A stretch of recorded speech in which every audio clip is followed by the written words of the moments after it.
Bonjour à toutes et à tous, nous allons revenir sur l'épisode 2 de saison 2 de Loki. Alors avant de commencer, je sais que j'avais dit qu'il y aurait des réactions à chaque épisode. J'ai tourné la réaction à l'épisode 2. Pour être totalement honnête, je pense pas la sortir parce que je ne propose rien d'intéressant dans cette réaction.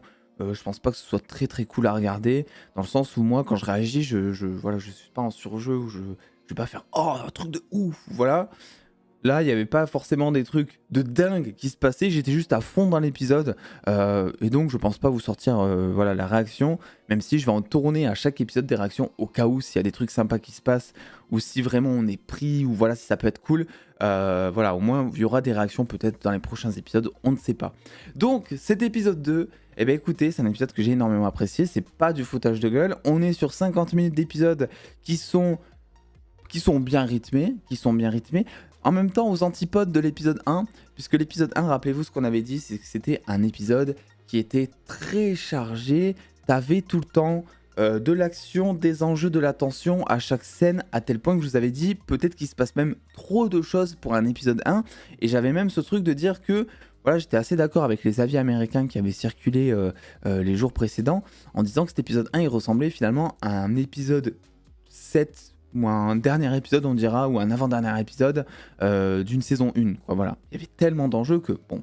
Et là, l'épisode 2, eh bien, on prend plus notre temps. Principalement, les dialogues sont là pour nous mettre de la tension. On a très peu de scènes d'action.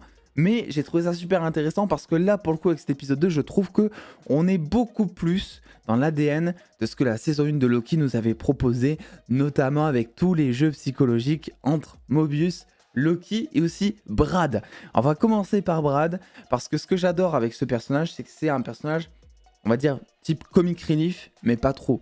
C'est-à-dire que Marvel, en général, enfin, pas en général, mais souvent, nous met des personnages un peu trop lolol et tout, parce que c'est dans le cahier des charges, qu'il faut dédramatiser certaines situations, qu'il faut intéresser le grand public, les petits comme les grands et tout. Donc ils te mettent des personnages qui font des blagounettes, qui sont parfois pas drôles, et ça casse un petit peu le scénario. Là, l'avantage avec Brad, c'est que c'est un personnage qui est drôle, mais il est drôle parce que le scénario le veut. En fait, il dédramatise jamais les situations puisque le but de son personnage, le personnage en lui-même, c'est que le gars, c'est un mec d'Hollywood, le cliché extrême de la star égocentrée, qui se met en plus des œillères parce que il veut tout simplement rester dans sa timeline et il est très bien où il est. Donc il nous fait très rire, le petit Brad, et il est taquin avec Loki.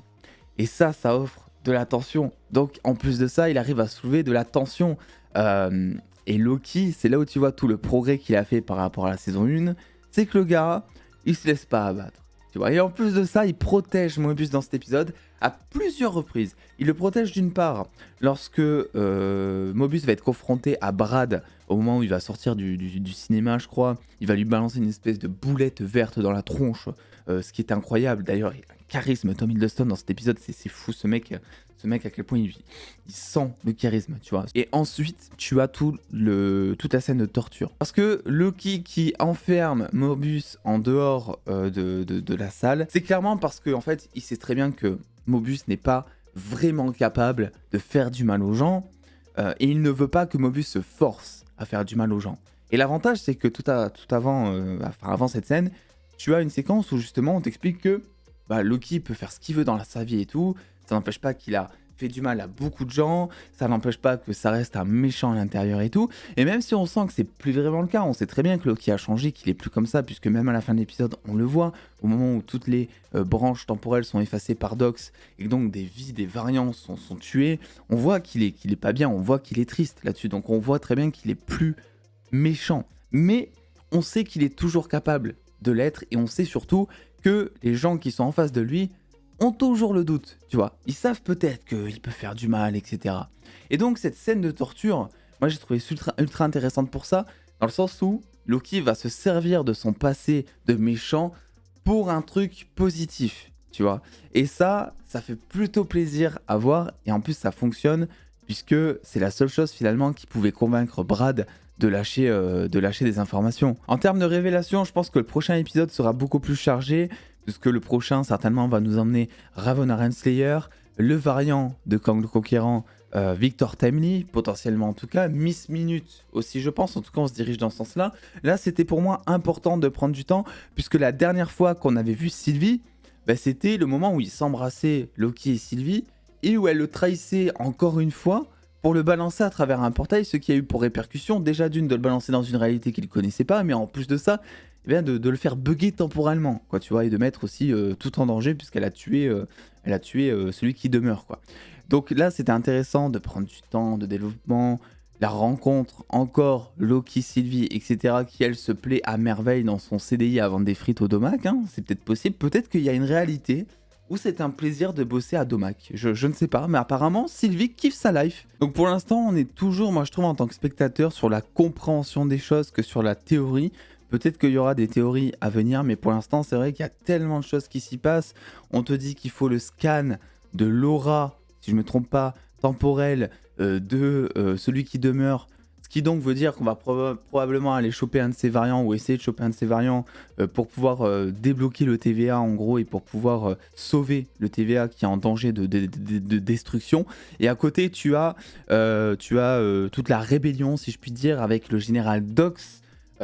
Qui est pas super bien développé pour l'instant, dans le sens où déjà la petite pièce où ils arrivent, c'est un peu simpliste, tu vois, moi je trouve, dans le sens où sa mission, Dox, à la fin de l'épisode, c'est vraiment d'anéantir les centaines de branches temporelles, les centaines de variants, les milliers même de variants, etc., qui sont nés à cause de tout ce bordel. Et en fait, c'est pas sacralisé, tu vois. Autant le moment à la fin de l'épisode où tu apprends qu'elle a tout effacé, tu vois le TVA qui s'inquiète, tu vois que ça les fait chier parce qu'il y a des vraies personnes qui sont mortes et tout.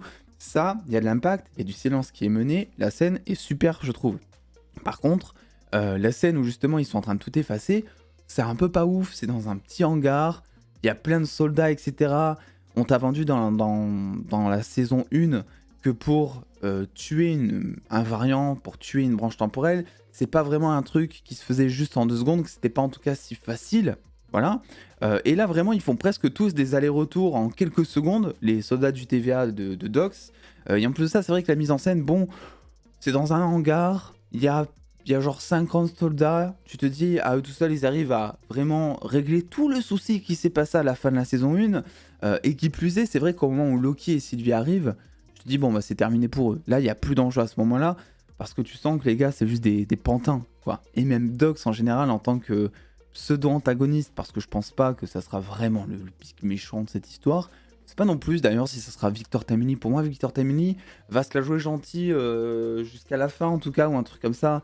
Donc je sais pas vraiment quel sera l'antagoniste principal de cette saison, et c'était d'ailleurs un petit peu le cas avec la saison 1 de Loki, où on nous avait vendu plus ou moins que Sylvie, le variant de Loki, donc c'était le méchant à chasser et tout. On s'est très vite rendu compte que c'était pas vraiment le cas, donc je pense qu'on va être un peu sur le même système avec cette saison 2. Et voilà, c'est vrai que Dox pour l'instant, voilà, c'est la seule vraie antagoniste. Pour l'instant, bon, c'est pas des plus passionnants. Je trouve que son personnage, autant dans l'épisode 1, il était là. Je voulais dire il est intéressant, mais non, il était pas intéressant parce qu'il était très cliché son personnage. Il était là, il avait des dialogues, on comprenait en tout cas ses motivations. Là, pour le coup, je veux dire, en 2 secondes, ça a été réglé. Et on va voir après si eux, ils ont un moyen, Loki, de pouvoir restaurer les timelines. Parce qu'avant, c'était ça. Avant, c'était l'enjeu de la saison 1, restaurer le flux temporel sacré. Tu vois, avoir une grosse ligne bleue qui ne bouge pas, qui ne part pas en fourchette. Là, peut-être que l'enjeu de cette saison 2, ça va être restaurer toutes les branches qui ont été détruites par Dox. On sent aussi qu'il y a toute une question autour du libre arbitre qui va être soulevée. Est-ce qu'on fait notre propre choix, ou est-ce qu'on est destiné à faire des choses, quoi que l'on puisse décider justement. Et là-dessus, pour l'instant, c'est juste soulevé. C'est pas le point le plus intéressant. Genre quand ils ont commencé à parler du libre arbitre, qui est une notion ultra intéressante, mais vue et revue dans plein de choses, je me suis dit, ah, c'est cool, mais pour l'instant, très franchement, ils en font pas grand-chose. Donc j'ai hâte de voir justement où est-ce que ça va aller. Donc écoutez, en conclusion, moi je trouve que c'est un très bon épisode, 50 minutes, beaucoup moins rythmé que le premier épisode, mais toujours aussi intéressant, de la tension qui est surtout dans les dialogues. Ça manque peut-être un chouïa, moi j'aurais peut-être placé une mini scène d'action à un moment, peut-être, ou un truc comme ça. Et le point négatif que je pourrais donner à cet épisode, même si voilà, je suis un peu, voilà, je tatillonne, on dira. C'est vraiment toute la fin avec ce hangar, avec tous les portes qui s'ouvrent et tout, où je trouve que ça aurait pu être beaucoup plus iconisé pour nous montrer à travers la mise en scène toute la tension et tout le danger que représente la rébellion de Dox. Voilà. Donc n'hésitez pas à me donner votre avis en commentaire. Qu'avez-vous pensé de cet épisode 2 de Loki? Et puis voilà, on se retrouve très vite. Il y a des vidéos qui sont prévues et Marvel Spider-Man 2 qui arrive très très vite. Hein. Donc on va très vite se retrouver sur Twitch le 20 octobre. Des bisous tout le monde et prenez soin de vous.